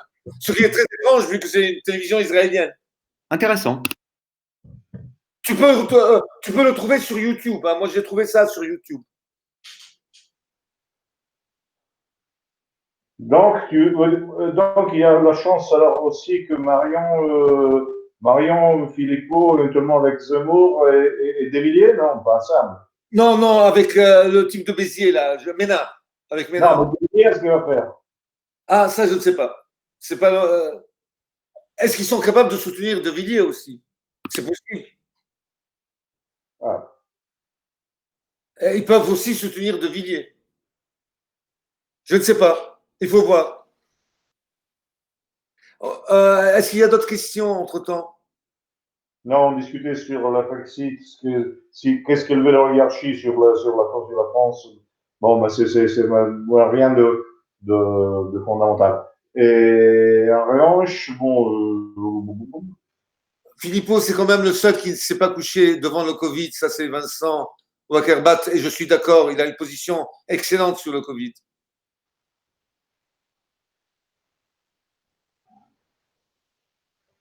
oui, le problème n'est pas ça. Le problème, c'est que combien de gens connaissent la position sur le Covid? Non. Il est assez porté sur Internet et il est assez relayé par les médias, comme le disait Gilbert. Ce qui est assez intéressant, c'est Philippot en tant que tel, au travers des Patriotes, ne pèse pas grand-chose, mais il est globalement assez relayé. Donc, en fait, pour l'instant, on ne le porte pas au nu, mais on le laisse à un niveau suffisamment haut pour être capable d'intervenir en cas de présidentielle ou présidentielle anticipée. Justement, Alix pose une question que moi aussi je pose. Quelle est la position de Philippot sur le Covid? La position sur le Covid, c'est une position à la suédoise. Arrêtez de confiner, pas de masque, pas de truc. l'individualisation de troupeaux, quoi. En gros. Oui, En gros, Notamment, en fait, il a indiqué très clairement que ça correspondait au jour d'aujourd'hui avec le deuxième confinement à la destruction des TPE-PME, donc destruction de la création de l'emploi, que ça n'avait pas d'intérêt, que la création en fait d'une liste des services qui étaient essentiels ou pas essentiels ne correspondait à rien dans le cadre d'un système libéral. Non, il a bien porté le truc. Il est toujours extrêmement pertinent au niveau de la critique. La question, c'est pourquoi on le laisse critiquer, pour combien de temps et à quoi ça va servir. moi, je pense qu'il le laisse parler et critiquer parce qu'il pense qu'il va grappiller des points à Marine. Voilà. Le sous-marin, les fameux sous-marins, comme Alliance Populaire à une certaine époque de Touzé et tout comme ça. Je ne te permets pas.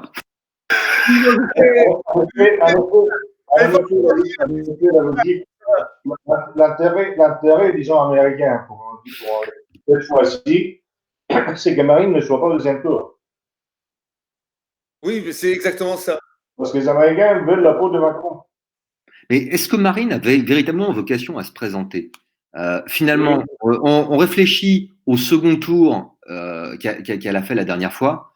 C'est une catastrophe morale, intellectuelle et spirituelle. Oui, mais il n'acceptera jamais de ne pas se présenter. Mais permettez-moi, alors, moi, je me suis toujours posé la question, si elle ne l'a pas fait exprès. Non, elle n'a pas fait exprès.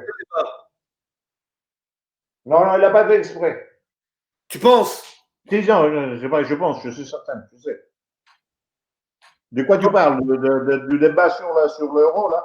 Avec Macron, là, le fameux débat. Non, c'est le débat dans son ensemble, du début jusqu'à la fin, avant, après, et sa capacité forcément joyeuse, au soir du second tour, complètement libéré, à aller danser sur Jean-Jacques Goldman. Tu vois, genre, c'est fini, maintenant c'est les vacances. Oui. Qui est objectivement une catastrophe. C'est en gros, en fait, je représente les faibles et les insoumis, mais en même temps, bon, bah, c'est terminé, on se revoit dans 5 ans. Et je pense qu'en fait, il n'y a pas d'espace, il n'y a pas d'espoir à ce niveau-là. Donc, de toute façon, le système peut trouver soit un candidat encore plus perdant, c'est pas forcément évident, on peut nous refaire le même coup, maintenant c'est assez évident, ou moi je trouve que ce serait plus bankable de mettre une gonzesse et de mettre Marion. Il pourrait y avoir Ségolène Royal. Non, Gilbert, on est sérieux là. Ben, elle est bien foutue quand même. Bon, pardon, sérieusement, oui. Un peu moins que Julie Gaillet. Oui, Pompili. Qui a plein de choses à nous dire, Barbara. Voilà. Alors, continuons à lire. Donc, l'oligarchie, dislocation des États-nations, des États membres de l'ONU, perso. Alors, oui, Avidé, Marine a été nulle sur le Covid. Pourquoi? Oui, c'est vrai qu'elle a été nulle sur le Covid. Même en Italie. Alors, nul, ça veut dire quoi? Minute. Une chose, c'est d'être d'accord avec quelqu'un dit. Une chose, c'est de voir quel est le résultat des choses qu'ils disent. Parce que, par exemple, en Italie, si tu commences à dire qu'il faut avoir, il faut faire l'immunité l'immunité du troupeau. Si tu commences à dire ça comme candidat politique, tu passes de 24% à 2 en 2 secondes. Parce que tout le monde a peur et feu. Donc attention, parce que Marine, Philippot n'a rien à perdre. Marine a beaucoup à perdre. Parce qu'il commence à dire qu'il faut enlever le masque, elle perd déjà au moins la moitié des votes. Parce que les gens sont frileux. Et les gens ont très peur, c'est vrai. Le système les a rendus. Oui, c'est vrai. Ne jamais oublier qu'on est dans des démocraties où la démographie a un impact maintenant en Occident qui est absolument majeur. L'exemple type en France, 19% des électeurs ont plus de 60-65 ans, mais dans les faits, 33% des votants sont des boomers. Donc tu peux pas te les aliéner et ça a un impact en fait sur un rapport à la communication qui est extrêmement conservatrice. C'est quoi les boomers? Marion et la candidate qui est vraiment adulée par les boomers. Qui sont les boomers? Les plus de 60, 65 ans. La Les génération, ok. la génération du baby boom. Les baby-boom des années 60, oui. L'écho des Canuts, directeur de campagne Vardon. On est bien là. Là, c'est la victoire totale. Bon, moi, je dors pas Marion, comment ça se passe alors? Marine fait exprès. Mais en porte-à-faux. Alix Grabé, Marine l'a fait exprès, bien sûr. Elle ne Non, sonnait pas. non. Non seulement on n'a pas été exprès, mais elle croyait vraiment au dossier dans lequel elle allait parler, et puis faire exprès, pourquoi? Parce qu'elle ne pouvait pas gagner. Elle a perdu la possibilité de perdre de façon décente, d'avoir des élus. Non, elle n'a pas fait exprès. Elle a fait parce qu'elle était trop sûre d'elle et trop présumée. Elle a cru à des imbéciles qui devaient être les grands techniciens de la finance, de la monnaie de notre milieu. Et Alix Grabé, et je confirme, pour avoir été sa proche amie de jeunesse, elle te répond. Qui? Alix te répond sur Marine, et je confirme pour avoir été sa proche amie de jeunesse. Mais ça n'empêche qu'elle a simplement été très présumée et qu'elle avait des données, comme il dit justement Roberto, qu'elle ne maîtrisait pas. Puis attaquer du front de Macron sur l'économie, c'est vraiment absurde. Ils sont parfaitement d'accord, mais elle était tellement sûre d'elle, parce que bon, j'en connais de gens qui, avec beaucoup moins de succès, se sentent déjà Jules César. Donc, heureusement, c'est compliqué.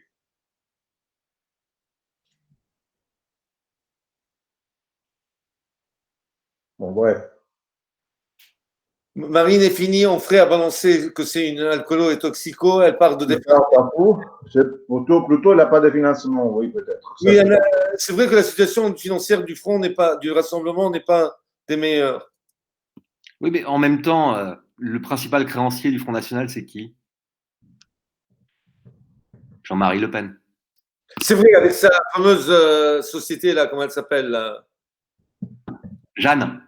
Jeanne, c'est exact. Qui est basée en Suisse, c'est ça, ou un truc comme ça? Non, c'est un micro-parti, c'est Un micro-parti. intéressant. Et c'est jamais oublier qu'en fait, Jean-Marie Le Pen, avec 20 ans de moins, aurait réussi son pari qui a toujours été d'attendre son tour, qui avait très bien compris que le système l'avait mis comme un lion en cage, et il attendait effectivement la faute du système. Donc, qu'est-ce que Jean-Marie Le Pen peut faire en termes de financement? Pas inintéressant. C'est bien voir ce que le vieux lion peut faire. C'est pour ça que d'ailleurs, j'ai toujours cru que moi, la guerre entre Marine et Jean-Marie était fictive. Mais bon. Non. C'était vrai. Non, pas du tout. C'est comme les grandes puissances qui finalement doivent toujours s'arranger, mais c'est détesté réellement. Hein. Ah, ils se sont détestés réellement, d'accord. Mais réellement. Hein.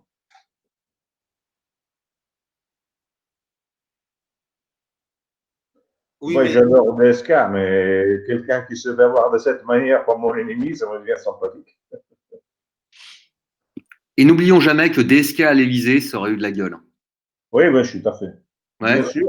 Si, Bien sûr, il est meilleur que ça. Intellectuellement, peut-être autre chose. Et imaginez les week-ends avec les putes ukrainiennes qui auraient des. Les putes ukrainiennes. On retrouvait vraiment sa grandeur. Attends, mais imagine les G4 en Europe, dans le monde, avec lui, Berlusconi, Poutine, Trump. Oh, ça aurait été fabuleux. Fabuleux, extraordinaire. Oui, ça aurait été extraordinaire. Mais il faut admettre que ukrainienne, oui, mais pas les serveuses de l'hôtel de New York, parce qu'elle n'était pas DSK, là, le choix n'était pas très, très bon. Personne ne peut être un esthète 24 heures sur 24, Gilbert. Ça, c'est vrai. Je t'admets ça.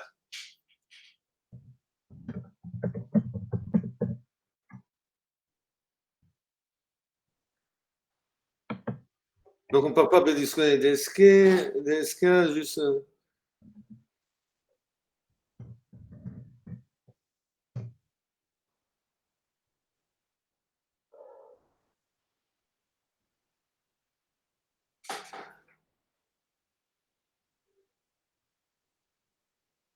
Quand il y a les gauches populistes, ce que je vois, la chose la plus tu me demandes, Vincent, moi, je trouve la chose plus intelligente pour les Américains et pour l'oligarchie, c'est de créer un candidat de gauche populiste, en fait. Mais je ne sais pas s'ils arrivent à le faire.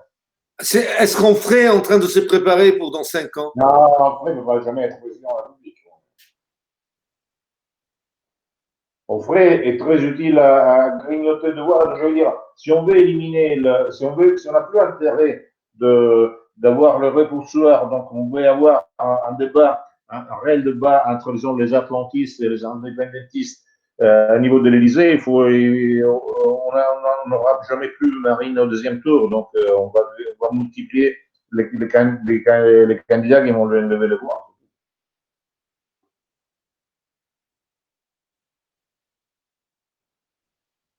Que l'euro et le dans le panier comme le dollar. Question la guerre entre la France et l'Allemagne parce qu'il aurait agressé Merkel. Un candidat de gauche, bon, on a répondu. Peut-être au contraire, Merkel aurait dû être très contente d'avoir été agressée une fois dans sa vie. Bien quoi. Mélenchon, il essaie. Mélenchon est prisonnier de sa gauche antinationale. Parce que quand Mélenchon a fait sa campagne, qu'il a propulsé, tu sais, à la campagne présidentielle, et qu'il a fait une campagne nationale de gauche, il a progressé, mais depuis les groupuscules d'extrême gauche qui font partie de la France insoumise l'ont recadré dans une politique d'extrême gauche classique pro-immigrationniste et pro-minorité visible, eh ben Mélenchon s'est discrédité. Je pense qu'il est voué à rester dans le ghetto. À cette petite nuance près, Gilbert, Mélenchon est sans doute discrédité. Bien regarder en fait qui est autour. Et il y a quelqu'un actuellement qui fait l'objet de beaucoup d'intérêt, c'est François Ruffin. Oui, j'ai vu ça, oui, c'est vrai. C'est bien surveillé, même collège que Macron à Amiens, une certaine forme d'intérêt de la part des cercles intellectuels français, vocation à représenter la gauche indigéniste, mais en même temps un prisme républicain. On peut faire quelque chose de Ruffin, bien suivre ce qui peut se passer au niveau de Ruffin. Oui. De toute façon, on va faire le vote électronique et comme ça, on saura déjà qui sera le président. Non, ils veulent introduire en France le vote par poste, postal. Oui, je sais. Toujours se souvenir de qui a introduit le vote électronique en France. Ouais. Patrick Devedjian. Ouais. Ouais, c'est vrai. On parlait tout à l'heure de la puissance médiatique. Il y a quand même une tendance qui s'appuie de plus en plus, qui nous vient comme d'hab de l'autre côté de l'Atlantique. C'est quand même la tendance woke, comme ils disent, où là, pour le coup, on est sur de la gauche ultra-sociétale, totalement déconnectée du réel et du social. Et niveau puissance de feu, ça ne fait qu'augmenter, et c'est vraiment balèze. Et là, même si Ruffin, il aurait éventuellement un ticket à jouer, ou même, admettons, Mélenchon, si jamais il se recadrait dans un contexte pareil, il y a une opposition tellement extrême par la gauche sociétale, médiatique tout au moins, que ça me paraît quasiment torpillé d'avance. Enfin, c'est avec mon avis. Pour revenir à la question du populisme, on a oublié une personnalité qui vient de faire son retour dans les médias, Montebourg. De toute façon, je pense que nous aurons une idée, grosso modo, pas avant cet été. Je suis d'accord avec toi, Gilbert, sauf qu'en fait, pour connaître un peu dans l'entourage de Montebourg, trop esthète, trop heureux d'avoir quitté la politique. Et en plus, il est un peu comme Chevènement. Il n'est pas capable de finir d'aller jusqu'à la fin de Le mot que tu cherches, Gilbert, c'est pas capable de tuer. Oui, voilà. Ben, voilà. C'est bien, c'est bon. C'est le bon terme, exact. Les woke. C'est quoi le woke? Moi, je pensais que wok, ça signifiait la poêle, tu sais, le système de cuisine. Non, ça veut dire autre chose. Tu sais d'où ça vient? C'est du slang africain, afro-américain, qui veut dire awake, debout. C'est ça. Éveillé, réveillé, ou enfin, en gros, les gens, ils ouvrent enfin les yeux sur les inégalités, sur les oppressions, etc. Donc, c'est pour ça qu'on est entièrement dans le sociétal et dans le politiquement correct ou le néo-politiquement correct. Et ça, c'est la tendance, enfin, même si elle joue dessus, mais c'est la tendance Biden-Harris, surtout Harris d'ailleurs. Exact, c'est la prononciation du slang afro-américain, wok. Moi, à l'origine, je pensais que c'était un plat chinois, quoi, un plat japonais. Là. Un Pour wok. revenir sur la critique de Ruffin qui a été faite à l'instant, je cherchais le nom d'un bouquin qui a pas mal marqué intellectuellement sur Paris et ailleurs, parce qu'en fait, il est d'un très très bon niveau, qui est une critique du macronisme en règle, de la part d'une gauche socialiste qui, ouais, d'une gauche qui est de gauche, hein, il faut le dire. C'est Histoire de ta bêtise de François Brégodeau, qui a été très très bien chroniqué par Michel Drac. Il faut le lire parce qu'en fait, ça peut avoir pas mal de sens par rapport à une candidature Ruffin.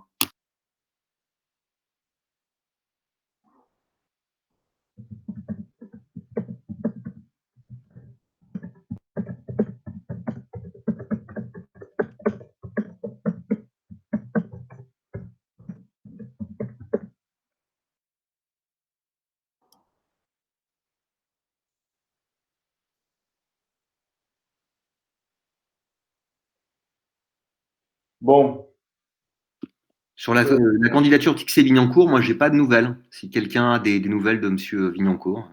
ils sont en train de chercher les signatures. 20. Ils sont en train de chercher les signatures. Mais à la limite, on va appeler un maréchal pour sauver la France. L'écho des canuts, Possibilité. la tendance n'est-elle pas d'aller vers de l'autoritarisme politique déguisé ou pas? Mais moi, pour répondre à cette question, c'est moi ce qui me sidère en France avec Macron, c'est que depuis le début du Covid, il gouverne avec le Conseil de défense, pas des ministres. C'est hallucinant que personne ne dise rien. Oui, mais tous les pays ou presque font ça hein, en Occident. En Italie, le Premier ministre fait des décrets, mais au moins il fait semblant d'aller devant le Parlement. Il fait la comédie. Tandis qu'en France, Macron ne fait plus de comédie. Hein. Il est président, il n'est pas Premier ministre. Pardon, il est président. Oui, excuse-moi. C'est la différence. Mais ils ont la majorité absolue à l'Assemblée, donc ils n'ont même pas besoin de s'embêter en France à faire semblant. Il ne fait même plus semblant. Bah, de toute façon, depuis le début, le semblant, c'était simplement des discours pour dire on va à peu près vous écouter, à la limite, mais ils vont pas plus loin que ça. Hein. Oui, mais c'est étonnant et que personne n'est scandalisé, quoi. C'est étonnant. Ah si, mais Oui, on peut faire quelque chose, d'accord. Non, Gilbert, tu as raison, mais il ne faut pas oublier ce qu'ont été les Gilets jaunes aussi. C'est une réaction face à cette montée en puissance oligarchique qui entend aussi se passer des formes démocratiques. Puisque la police la démocratie est toujours un formalisme. La police a réprimé avec des grenades pour les Gilets jaunes. À propos de violences policières, tout le monde se plaint de la violence policière maintenant. Personne n'a rien dit quand les flics tiraient à la grenade sur les Gilets jaunes. C'est étonnant.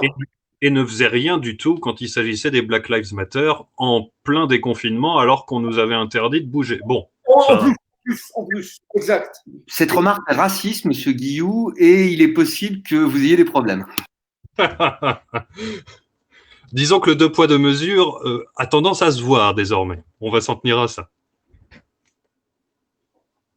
Bon.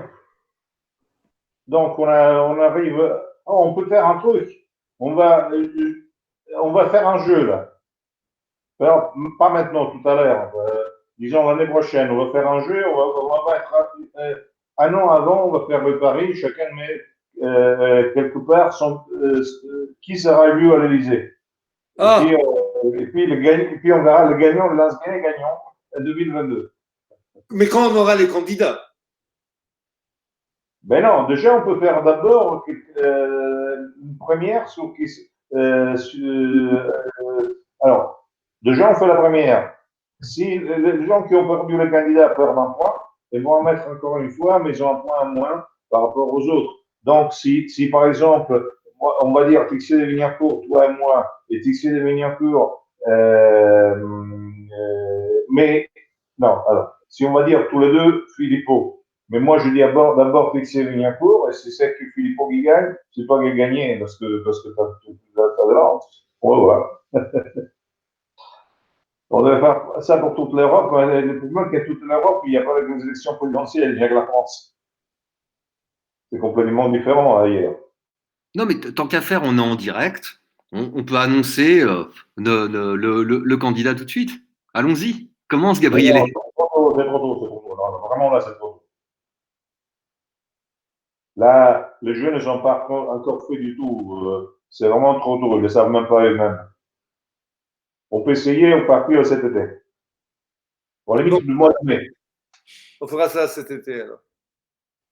Même moi, à partir du mois de mai, on peut commencer. On peut faire de jeux inscrits avec de quiz chaque fois, ça sera pas mal. On va trouver. Parce que au-delà du prisme électoraliste, démocratiste, faut pas oublier la possibilité insurrectionnelle non plus. Uh-huh. C'est une possibilité maintenant en Europe. Hein. Le système est très fort quand même. Le système l'a toujours été. Mais les gens ont aussi très peur. À cause du Covid, la campagne du Covid a tétanisé le peuple. Je le vois ici de l'Italie, en Sicile où je suis, mais il y a des jeunes de 25 ans ou 30 ans qui ne sortent pas de chez eux. C'est hallucinant. Tu as l'inverse aujourd'hui sur Paris, Gilbert, c'est-à-dire qu'en fait, tu as tout un réseau de TPE, PME qui sont complètement sinistrés, sans indemnité de la part du système. Tu as toute une classe moyenne entrepreneuriale qui n'a pas son mot à dire. Qu'est-ce qu'on va faire de cette colère? Est-ce que ça va se passer si facilement? Si on avait un mot d'ordre exactement comme en Italie, ne vous suicidez pas, rebellez-vous. Souvenez-vous en fait de ce que la Casa Pound faisait de bien encore il y a une dizaine d'années. Là, je pense qu'on peut rentrer dans quelque chose qui peut être un peu sérieux. Mais le problème, c'est le grand problème, c'est qu'il n'y a pas de contenant, il n'y a pas de groupe, il n'y a pas une mouvance politique pour comment dire, recueillir ce genre de révolte et de rage. C'est pour ça que je ne parle pas de révolution ayant un peu lu Lénine, je te parle d'insurrection. Oui, tu ne peux pas oublier la possibilité insurrectionnelle. D'accord. Et puis la grande probabilité également d'un énorme crash façon 2008 version on ne peut plus conséquente. Hein. Oui, Ça s'approche à très grande vitesse. Ça, c'est pas une possibilité, c'est une probabilité très importante. Mais moi, je trouve un grand dommage, par exemple, avec le mouvement des Gilets jaunes, qui n'a pas pu être canalisé. Par exemple, le front a été totalement absent dans la période ou dans la séquence de la révolte des Gilets jaunes, qui finalement, maintenant, ont été récupérés, qui ont pratiquement disparu. Bon. Et là, on reprend ta remarque sur le pouvoir qui était incroyablement fort, puisque finalement, en fait, on était sur une révolte qui était provinciale, essentiellement au niveau des ronds-points, essentiellement populaire, essentiellement, en fait, qui avait pour vocation, vis-à-vis de gens qui étaient profondément isolés, de créer des liens. Et le pouvoir, en fait, a réussi, à dégager les ronds-points, la province, les faire monter à Paris et éteindre la révolte en faisant monter les Black Blocs. Oui, exact. Indeed. Black Bloc, qui continue à utiliser d'ailleurs. C'est les supplétifs de la police. Et c'est là que je te renvoie à la dernière vidéo de Philippot, que tu iras peut-être voir après sur YouTube. De quoi parle-t-il? Des Black Blocs. Les Black Bloc, d'accord, je vais aller la voir. Celle-là, je ne l'ai pas vue. Black Bloc Live Matters. Excellent. Bon, je pense qu'on a fait le tour. On verra la prochaine sur quoi on va l'organiser, quand surtout. À propos de slogans sur les Blacks, tu sais, le Black Friday, c'est en Italie où il y a un groupe qui a fait une affiche Black Friday, mais nous sommes tout le temps Black. Je n'ai pas vu quel groupe italien l'a fait, mais bon. Nous sommes Black. On va essayer de faire la semaine prochaine, si mardi prochain, on peut refaire la conférence, mais je ne dois pas être tout seul à parler. Une conférence qu'on a fait avant-hier en Italie, c'est-à-dire la censure, la communication. Excellent sujet. Donc, on va en parler, on va essayer de le faire mardi prochain, mais il me faut quelqu'un qui part. Bon, on verra bien. Autrement, ou si c'est trop tôt, on va l'organiser pour quand ce sera possible. Bon, donc, merci à tout le monde. C'est à la semaine prochaine. On vous salue. Bonne soirée, allez, à toutes. Bonsoir à tous. Merci beaucoup. Au revoir. Au revoir.